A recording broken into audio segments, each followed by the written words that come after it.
So, several years ago, I decided I wanted to marry my wife. That caused some actions. That meant that I had to buy a ring, had to ask her if she wanted to marry me, and if she said yes, then we had to plan a wedding, and then she lived 1,000 miles away, so one night I had to fly to Little Rock, Arkansas, and drive a truck for 14, 15 hours, and then after driving that truck, unload that truck and fill my garage to the brim with stuff. It's all decisions I thought were great. And remember yesterday we talked about decisions. They're decisions that no one can make for you. You have to decide. God is good and following Him is good, and it's a good thing to do, and that's the path you're going to choose. It's exactly what we're going to talk about today in Psalm 119 as we cover verses 12 through 16. The psalmist declares that, God, you're good.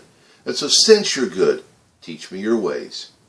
Then he says, I'll recount your ways on my lips. I will talk about your ways on my lips. Maybe not to others. You ever thought about reading the word out loud just to yourself? Then he says, you know what? Your word is greater than riches. He said, your word is greater than riches. I could have millions of dollars. No. Knowing your word is better than that. Then he says, another decision he makes. He says, I will meditate on your word. I will meditate as in other words, take time, pause, and think about what does God's word mean to me, and how can I apply it to my life? Then finally, he says, I'm going to choose to rejoice in your word. I'm going to choose to delight in your word. I'm going to choose that your word is the way for me to go. Here's the challenge for you and I today. Who do you want to follow?